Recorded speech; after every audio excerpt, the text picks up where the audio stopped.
Let's discuss about the recurrent lumbar canal stenosis and its treatment by biportal endoscopic spine surgery, and we'll understand here what is the blind spots of MIS and minimal invasive surgery and endoscopic surgery. You can see this video where MIS fusion has been done at L3-4 level, but there is a big blind spot which was remaining at the this level, uh, which is uh, which is exactly at the upper cranial lamina.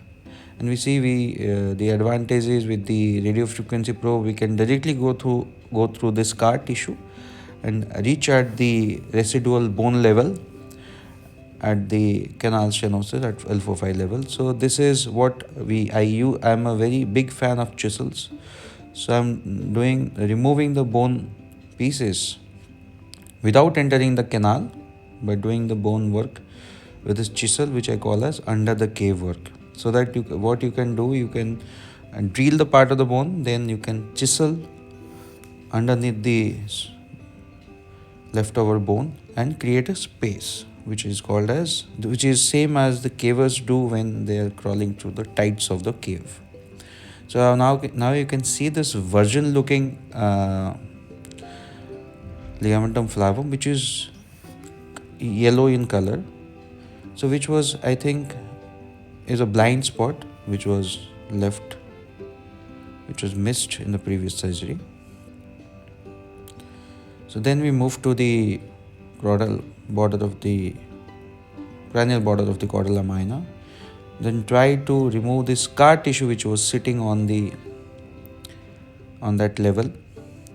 I call this as floating a raft in the sea.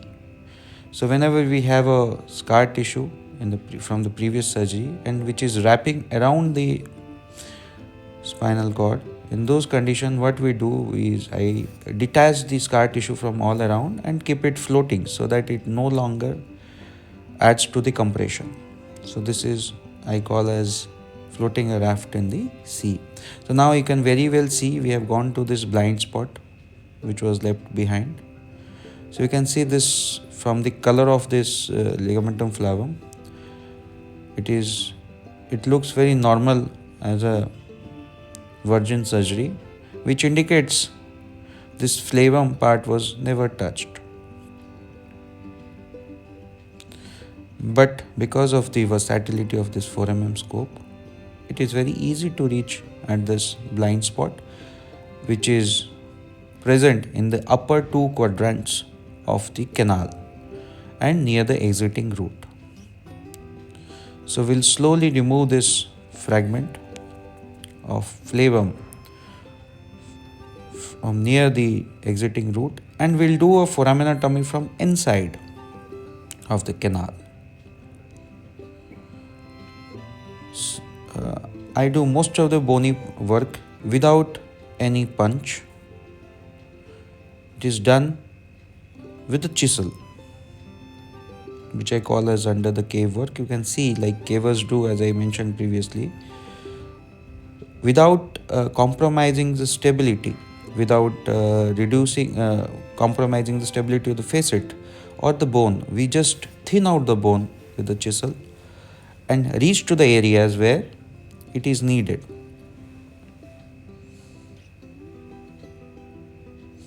Then we move to the ipsilateral side. So I do this decompression in a cone-like fashion. We start from the midline and go to both the sides and make a cone underneath the bone to access the upper two quadrants, which I feel is the culprit. So here the ipsilateral flavum, you can see the same kind of color in this upper quadrant flavum, which is pure yellow and looks very virgin. So you can contralateral side, you can see the exiting root there. So, and this is the ipsilateral side exiting root. So both the exiting roots are nicely decompressed in this case. So here the inadequate decompression of the exiting root was the culprit, which was very well handled by endoscopic spine surgery, especially with UBE, because I can access all these corners very easily and nicely with my 4 scope with a augmented visualization of the relevant neural structures. So we can see the fat around the exiting root, and the roots are free. The exiting root is free. This is the contralateral side, and you can very well see the exiting root on the contralateral side. Thank you so much.